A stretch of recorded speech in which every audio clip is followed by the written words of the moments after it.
जिला सैनिक बोर्ड दार्जिलिंग का सेक्रेटरी पिछले 2 साल से नियुक्त हूँ। आज जिला सैनिक बोर्ड दार्जिलिंग देश के सबसे पुराने सैनिक बोर्ड में एक है और 16 नवंबर 2024 में पूरे 80 साल इसके पूरे होते हैं। सैनिक बोर्ड का इतना पुराना सफ़र जो दार्जिलिंग में है, शायद ही देश में कोई और सैनिक बोर्ड कंपेयर कर सकता है। चूंकि ये इतना बड़ा एक पड़ाव है हमारे ज़िंदगी में, एक्स सर्विसमैन भूतपूर्व सैनिकों के लिए, ख़ास तौर से दार्जिलिंग में, जहाँ पर 16,000 से भी ज़्यादा भूतपूर्व सैनिक एक्स सर्विसमैन यहाँ पर हैं और उनके परिवारजन, विडोज़, वीर नारीज, ये सब मिलाकर करीब 40,000 से ज़्यादा हो जाते हैं। तो इतनी बड़ी संख्या में एक्स सर्विसमैन जो दार्जिलिंग में हैं, उन्होंने एक मीटिंग में जो एसोसिएशन के प्रेसिडेंट्स हैं, सब ने कहा कि सर 80 साल होने को है, आज तक ज़िला सैनिक बोर्ड दार्जिलिंग की ओर से या हम लोगों ने कभी ऐसे कोई एनिवर्सरी सेलिब्रेशन में भाग नहीं लिया। गोल्डन जुबली चला गया, डायमंड जुबली चला गया, प्लैटिनम जुबली चला गया। तो मैंने सोचा कि 80 साल भी एक माइलस्टोन है, क्यों ना हम इस पड़ाव को सेलिब्रेट करें। और सबकी सहमति हुई और सबका प्रोत्साहन मिला। तो मैंने सोचा, मैंने उन सब से पूछा कि आप क्या चाहेंगे। तो एक तो है कि आप जानते हैं कि फौजी भाई लोग सब जिंदगी भर वाइल इन सर्विस फिट रहते हैं और एक्टिव रहते हैं, और रिटायरमेंट के बाद उनको इतना मौका नहीं मिला है। जो अच्छे स्पोर्ट्समैन थे शायद वो लोकल लीग्स और चैंपियनशिप में खेलते रहे होंगे, लेकिन बहुतों को ये अवसर नहीं मिला। तो वो चाहते थे कि एक फुटबॉल टूर्नामेंट अगर हो सके तो बहुत अच्छा रहेगा। तो इस प्रस्ताव को मैंने भी स्वीकार किया और मैंने हमारे जीटीए के जो सैनिक बोर्ड हैं, सेक्रेटरी साहब, उनसे मैंने बात किया कि ये मांग है, ये सबकी चाहत है, और एक प्रपोज़ल रखा कि हम हमारे जितने भी एसोसिएशंस हैं उनके कुछ टीम बनाकर उनके आपस में एक 4 दिन का टूर्नामेंट रखेंगे, जो अभी कल 12 नवंबर से लिबांग के मिलिट्री ग्राउंड में हम शुरू करेंगे, जिसमें नॉकआउट बेसिस पे टूर्नामेंट होगा और 16 तारीख को फाइनल्स रखेंगे। मैं चाहता था कि ईएसएम एसोसिएशंस को भी कुछ फाइनेंशियल बेनिफिट भी हो, क्योंकि वो अक्सर सोशल सर्विस करते रहते हैं, उनके पास फाइनेंस की कभी कमी रहती है। वैसे तो हम उनके एजीएम में ज़िला सैनिक बोर्ड के ज़रिए से हम उनको हेल्प ज़रूर करते हैं, लेकिन आप मानेंगे कि जितना भी करेंगे वो शायद कम ही है। हम तो चाहेंगे कि और भी बहुत कुछ करें। तो इस टूर्नामेंट में हमने कुछ प्राइज़ मनी भी रखा है, जिसमें विनर्स को 50,000 रुपये का कैश प्राइज़ मिलेगा और रनर्स अप को 30,000 रुपये का कैश प्राइज़ मिलेगा। इससे उम्मीद करता हूं कि न केवल उनका हौसला बढ़ेगा, खुशी होगी, और शायद वो अपने एसोसिएशन के किसी भी वेलफेयर एक्टिविटी में जोड़ सकेंगे। हमने चीफ गेस्ट फाइनल्स के लिए मेजर जनरल तरुण अग्रवाल, जो जीओसी 111 सब एरिया से आएंगे, उन्होंने हमारा इनविटेशन स्वीकार किया है और उन्होंने ये भी प्रॉमिस किया है कि उनकी तरफ से जो बन सकेगा वो भी योगदान देंगे। तो हम आने वाले 4-5 दिनों में, मौसम भी अच्छा है, खेलने लायक भी है, और सबका जो हौसला है बिल्कुल हाई स्पिरिट्स में है। उम्मीद करते हैं कि एक अच्छा एटमॉस्फेयर रहेगा और सब एक सर्विसमैन मिलजुल कर एकता का एक प्रतीक दोबारा सभी को दिखाएंगे। कितना टीम भाग लेंगे? इसमें 8 टीम भाग लेंगे और उनको हमने 2 पूल में रखा है, पूल ए और पूल बी। और टीम्स जो है, क्योंकि हर एसोसिएशन में इतने मेंबर्स भी नहीं हैं और शायद खेलने योग्य इतने फिट मेंबर्स भी नहीं होंगे, तो क्योंकि सारे तो वेटरन्स हैं, तो हमने 3-3 एसोसिएशंस का एक टीम बनाकर ताकि वो खेल सकें। और मैं आपको बता दूं कि 40 साल से लेकर 65 साल की उम्र तक एक्स सर्विसमैन इसमें खेल रहे हैं, और हम नहीं चाहते हैं कि किसी को कोई ऐसा चोट लगे, और ये कोई ऐसा कंपटीशन उस तरह का नहीं है कि बहुत ही रफ खेलकूद हो। हम चाहते हैं कि सारे एक्स सर्विसमैन एक पुराने कॉमरेड्स के साथ, दोस्तों के साथ खेल के भावना, एक गुड स्पिरिट के साथ वो खेलें, और मे the best team win, and थोड़ा कैश प्राइज भी लेके जाएं। तो ये है फुटबॉल टूर्नामेंट का थोड़ा सा मैंने जो आपको ब्रीफिंग किया। उस दिन कुछ दूसरा कार्यक्रम भी आपने रखा है? हाँ, हमने देखिए अभी ये नवंबर का महीना है, और जितने भी पेंशनर्स हैं, नवंबर में सबको लाइफ सर्टिफिकेशन देना पड़ता है कि जिंदा है, जीवित हैं। इसके अलावा हमारे पेंशन जो मेजॉरिटी ऑफ द पेंशनर्स अब स्पर्श बोल के एक सिस्टम है, उसके ज़रिए से उनको पेंशन मिलता है। लेकिन जो स्पर्श सिस्टम फॉर पेंशन एडमिनिस्ट्रेशन, रक्षा जिसे कहते हैं, हर कोई ये सब उससे पूरी तरह से फेमिलियर नहीं है। तो उनको हेल्प करने के लिए और उनके लाइफ सर्टिफिकेशन के लिए आर्मी के हेल्प से और बैंक्स के हेल्प से काफ़ी सारे स्टॉल्स होंगे जिनमें बैंक्स के रिप्रेजेंटेटिव्स होंगे, और स्पर्श CDA के जहाँ से पेंशन आता है उनके रिप्रेजेंटेटिव्स भी होंगे। तो इस खेल कूद के माहौल में हमारे एक्स सर्विसमैन भी आएंगे और अपना लाइफ सर्टिफिकेशन भी करा सकेंगे, और स्पर्श का भी जिनका कुछ अटका हुआ है ये भी रहेगा। इसके अलावा जो ECHS का भी स्टॉल रहेगा, क्योंकि दार्जिलिंग आना लोगों को बाहर से हमेशा प्लान करना पड़ता है, लेकिन एक ऐसे एटमॉस्फेयर में आएंगे और वहाँ पर सब सुविधाएं होंगी। तो उम्मीद है कि इससे सबको फ़ायदा होगा। ये हमारा इस फुटबॉल टूर्नामेंट का प्लान है। और हमने एक और प्लान किया था कि हम एक दिन का या 2 दिन का एक मेला रखेंगे फैमिलीज़ के लिए, बच्चों के लिए, ex serviceman. Unfortunately time constraints और फाइनेंशियल रीजंस की वजह से हम इस वक्त प्लान नहीं कर पाए, क्योंकि ये एनिवर्सरी साल रहेगा, पूरा साल है हमारे सामने। हमने कई सारे और इवेंट्स प्लान करने का सोचा है, तो उम्मीद करता हूं कि इस साल में हम और भी बहुत कुछ कर सकेंगे। और चूंकि आप यहाँ पे आए हैं, मैं आपको बता दूं कि यहाँ पर 123 माउंटेन ब्रिगेड जो जला पहाड़ में है, वेटरन्स सेवा केंद्र है, जो कि जो मैंने एक्सपीरियंस किया कि बहुत ही एक्टिव सेवा वेटरन्स के लिए काम करती है। कमांडर BS उप्पल साहब नए आए हैं, और उन्होंने पहले ही मीटिंग में मुझे ये बताया है कि वेटरन्स का वेलफेयर देखभाल करना मेरा धर्म है, और apart from fighting the enemy ये मेरा बिल्कुल पैरेलली चलता रहेगा। और उनके इस सपोर्ट की वजह से आज हम ये टूर्नामेंट करने के लिए आगे बढ़ रहे हैं।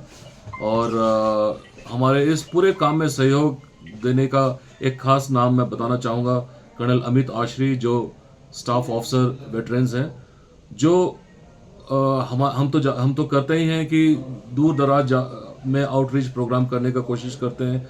ये वेटरन सेवा केंद्र आने के बाद से आर्मी भी रिमोट एरियाज में जाके एक्स सर्विसमैन को हेल्प करते हैं, उनकी ज़रूरतों को देखते हैं, और पेंशन को जिनका कोई प्रॉब्लम हो रहा है वो मेरे सामने लेके आते हैं या CDA के साथ लेते हैं। तो मिलजुल के काम करने से क्या हो रहा है कि आज की तारीख में मैं कह सकता हूं कि हमारे जितने भी एक्स सर्विसमैन वेटरन्स हैं उनको बहुत फ़ायदा हो रहा है। जिला सैनिक बोर्ड की तरफ से वेटरन्स और उनका परिवार का कार्यक्रम कर रहे हैं। देखिए, एक तो सबसे पहला काम होता है कि हम ये देखते हैं कि सुनिश्चित करते हैं कि वेटरन्स को पेंशन सही तरीके से मिल रहा है।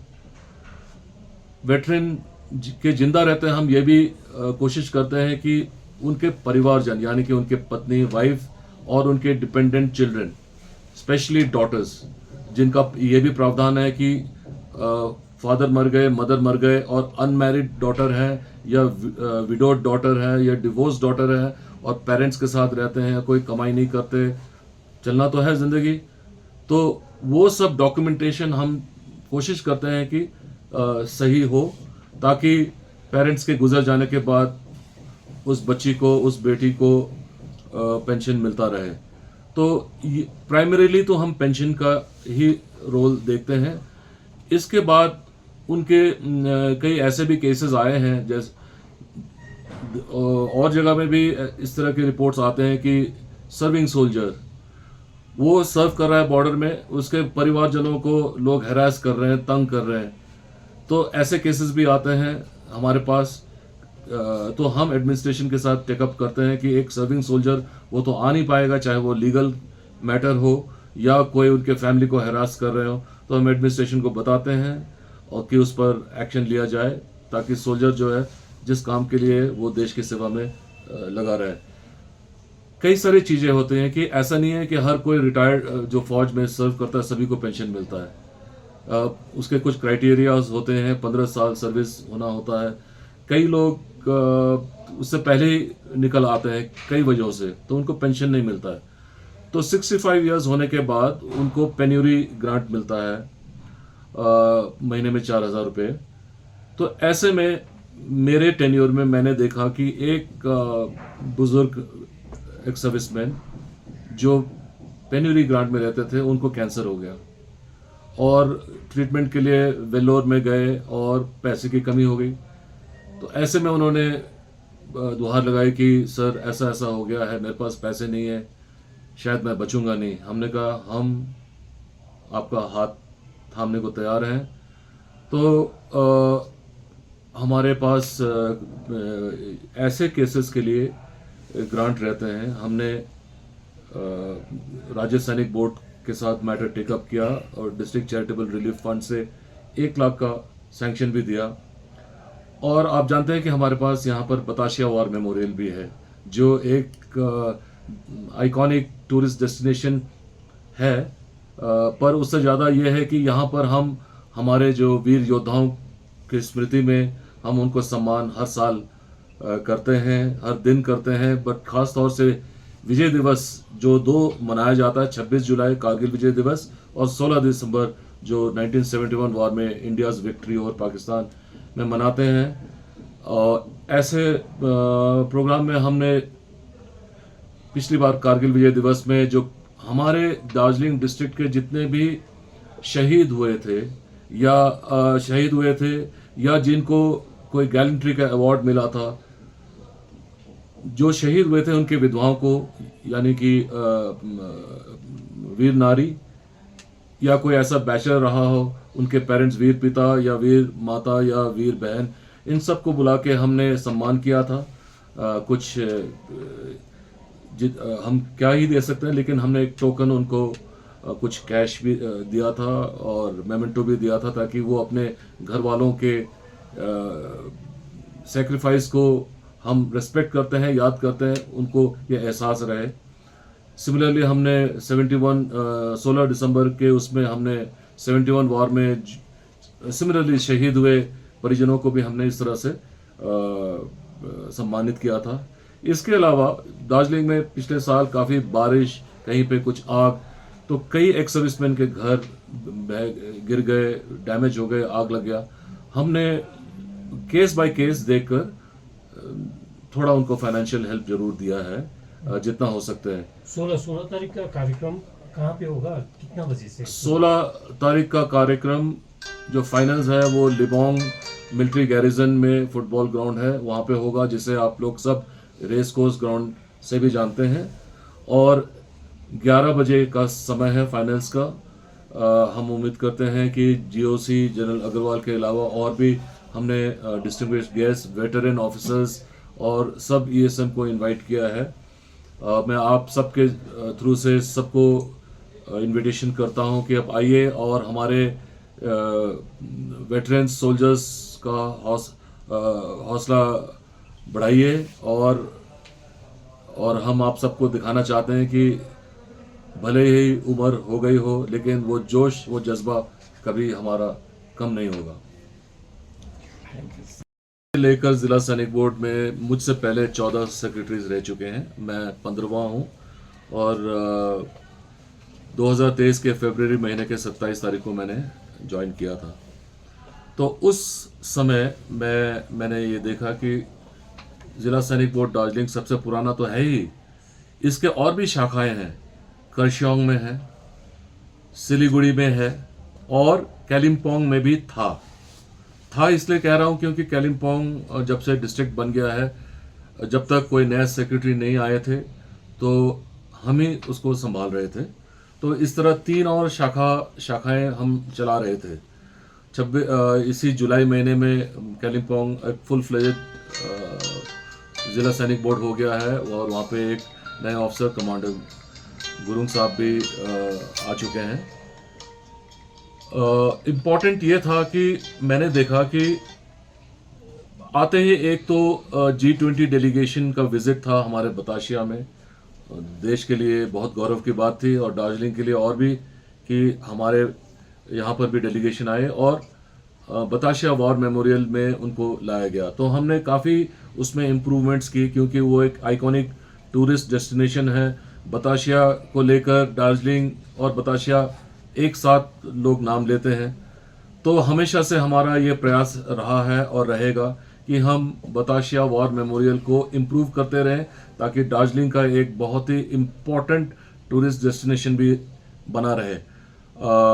उसमें कई सारे इम्प्रूवमेंट्स हुए हैं। इसके अलावा मैं आपको बताना चाहता हूं कि आने वाले दिनों में एक मॉन्यूमेंटल राष्ट्र ध्वज वहाँ पे इरेक्ट होने वाला है, जो मैंने फ्लैग फाउंडेशन ऑफ इंडिया से कांटेक्ट करके रिक्वेस्ट किया था कि हमारे यहाँ पर इतना इम्पोर्टेंट एक डेस्टिनेशन है और इतना एक भव्य स्मारक है, तो हमारे पास एक ऐसा राष्ट्रीय ध्वज लहराना चाहिए जो बहुत दूर दूर से दिखे।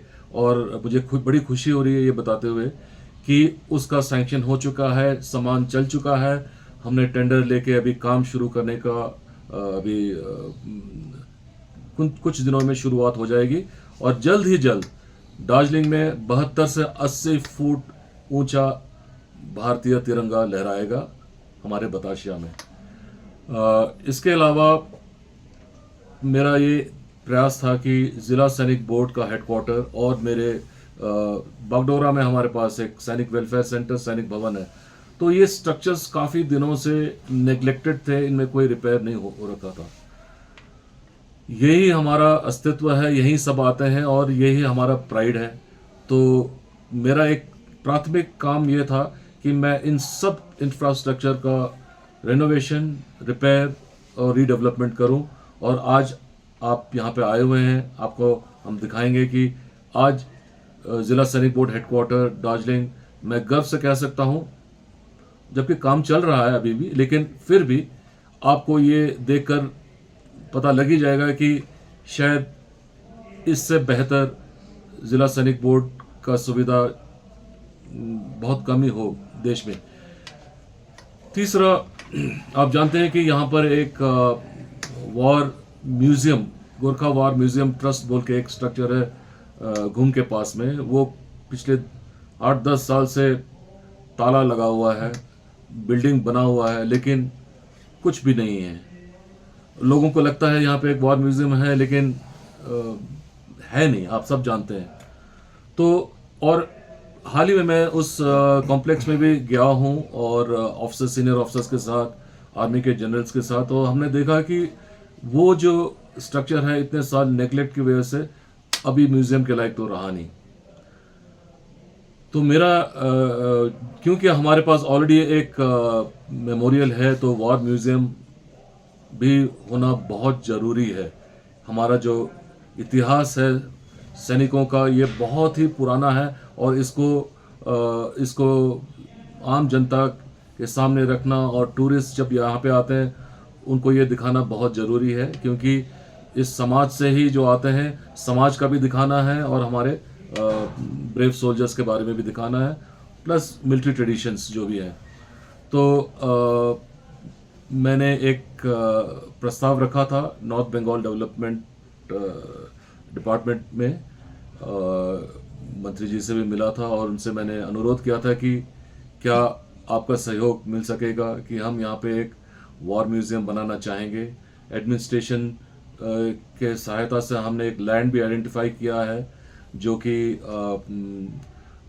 चित्रे बाज़ार से जब ऊपर टिबेटन सेंटर में जब जाते हैं तो एक बहुत ही सुंदर जगह है, जो कि वहाँ से आपको हिमालय हमेशा नज़र आएगा। सामने चाय बागान है। अगर वहाँ पर हम म्यूज़ियम बना सकें तो एक आकर्षण भी रहेगा, प्लस इंफॉर्मेशन भी बहुत लोगों को मिलता रहेगा, और इससे हम हमारे एक्स सर्विसमैन भाइयों को कुछ एम्प्लॉयमेंट भी दे सकेंगे। तो ये फ़िलहाल ये प्रपोज़ल गया हुआ है। We are awaiting response from that. अगर वो अप्रूव होके आता है तो आने वाले सालों में उम्मीद कर सकते हैं कि दार्जिलिंग में एक भव्य म्यूज़ियम भी बनेगा, जिसमें मिलिट्री आर्टिफैक्ट्स होंगे। ऑलरेडी स्टेटमेंट ऑफ केसेस बन चुके हैं, चाहे वो फाइटर जहाज हो, चाहे वो फौज के टैंक्स हो, आर्टिलरी गन्स हो, क्योंकि मिलिट्री म्यूज़ियम में मिलिट्री हार्डवेयर नहीं होगा तो मज़ा नहीं आएगा। तो इसकी तैयारी हमने शुरू कर दी है और उम्मीद करते हैं कि आने वाले सालों में ये होगा।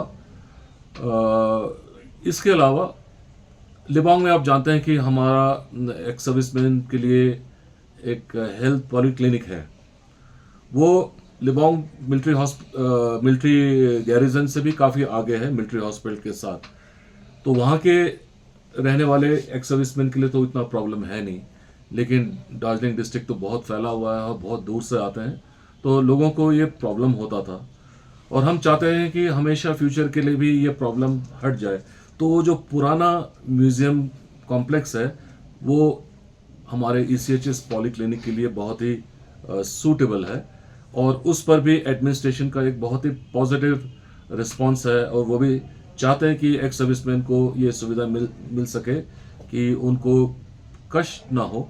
तो अभी वो प्रक्रिया चल रही है कि उसे हमें हैंड ओवर कर देंगे तो हम ECHS की सुविधा वहीं रोड साइड में उस कॉम्प्लेक्स में कर सकेंगे। तो ये मोटा मोटी मैंने आपको मेजर जो डेवलपमेंट्स आने वाले सालों में करने के लिए जो प्रस्ताव दिए हैं, ये आप सबको मैं अवगत करा रहा हूँ। बात मैं कहना चाहूँगा, ये जुड़ा हुआ है वंस अगेन स्पोर्ट्स को लेके। आप जानते हैं कि हमारे फौजी भाई लोग सब तो वायलिन सर्विस तो मार्क्समैन थे, बंदूकें चलाते, और कुछ तो देश का नाम रोशन कर रहे थे ओलंपिक्स में, एशियन गेम्स में, कॉमनवेल्थ में और इंटरनेशनल फोरा में। उनमें से हमारे ऑनरी कैप्टन जीतू राय साहब भी हैं, सब जानते हैं, ओलंपियन है, एशियन वर्ल्ड नंबर 1 रह चुके हैं 10 मीटर्स एंड 20 मीटर्स में। तो और भी हमारे बहुत सारे सर्विसेज और नेशनल के शूटर्स हैं। तो एडमिनिस्ट्रेशन के साथ मैंने ये प्रस्ताव रखा कि क्यों ना हम यहाँ पे एक शूटिंग रेंज खोलें, जिससे कि दार्जिलिंग जैसे जगह में इतने टैलेंटेड यूथ, इतने फिजिकली फिट यूथ, उनको एक मौका मिले कि कोई ऐसा कंपटीशन या ऐसा स्पोर्ट ज्वाइन कर सकें, जिससे कि क्लाइमेटिक कंडीशंस जिस तरह के यहाँ पे बहुत आउटडोर नहीं हो पाते हैं, बहुत सारी चीज़ें नहीं हो पाती हैं, लेकिन ये इंडोर है। हमारे पास ओलंपियंस हैं, नेशनल प्लेयर्स हैं, शूटर्स हैं, और वो सब सहयोग करना चाहते हैं कि हमारे इस एरिया के हिल्स के बच्चों को, यूथ को मौका मिले। और हो सकता है जीतू राय जैसे कितने ही यहाँ पे और हैं जिनको कभी मौका नहीं मिला। तो इस प्रस्ताव को भी बहुत फेवरेबली डिस्ट्रिक्ट एडमिनिस्ट्रेशन ने स्वीकार किया है। और पहले तो हमने सोचा कि वो पुराने Gorkha war museum trust complex में ही करेंगे, लेकिन वहाँ पे दोनों का एक संगम होने से प्रॉब्लम होगा। तो उन्होंने खुद ही एक दूसरा जगह आइडेंटिफाई किया है, और डिपार्टमेंटली इस बात को आगे भी बढ़ाया है, और उम्मीद करते हैं कि ये प्रस्ताव भी स्वीकार होगा। और अगर ऐसा हो पाया तो क्योंकि जीतू राय साहब भी अपना एक शूटिंग रेंज बागडोगरा में खोलना चाहते हैं, तो इस दार्जिलिंग डिस्ट्रिक्ट में 2-3 इस तरह के शूटिंग रेंज अवेलेबल हो जाएंगे। और हम हमारे रिसोर्सेज के थ्रू से हम ट्राई करेंगे कि हम यूथ को स्काउट करें, अपॉर्चुनिटी दें, और फ्यूचर में दार्जिलिंग से ही चैंपियन शूटर्स हम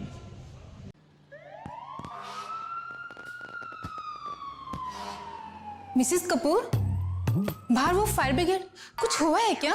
वो हमने रॉयल ओक से नया फर्नीचर लिया है ना, हैं? at 70% discount. हाँ, अच्छा है ना? अच्छे अच्छे जल जाएंगे जब आप रॉयल ओक फेस्टिवल सेल से शानदार फर्नीचर घर लाएंगे। तो जल्दी जाएं। ऑफर निकलना चाहे कृतिक दो।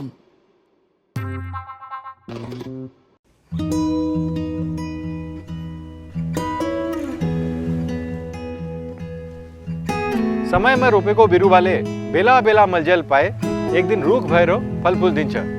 त्यसरी नै एसआईपीमा ससानो रकम लगाउनु गर्दै गरी ती रकमहरू भविष्यमा ठूलो रूप लिन सक्छ एवं तपाईले धनवान पनि बनाउन सक्छ। घर बनाउन, उच्च शिक्षा लिन, सुख साधन किन्न, सम्मानित रिटायरमेन्ट जीवन जिउन, होसमा जोश मिलाई एसआईपीमा लगानी गरी भविष्य बनाउनुहोस्। म्यूचुअल फंड निवेश बाजार के जोखिमों के अधीन है। योजना से जुड़े सभी दस्तावेजों को ध्यान से पढ़ें। Damro Furniture's big festival sale is here. Celebrate this festive season with Damro Furnitures with mega savings on every piece of furniture. So what are you waiting for? Visit your nearest Damro store today or go to www.damroindia.com. Sorry पापा, मेरा selection नहीं हुआ। It's okay बेटा, चलो दोबारा मेहनत करते हैं। सूर्या है, सुकून है।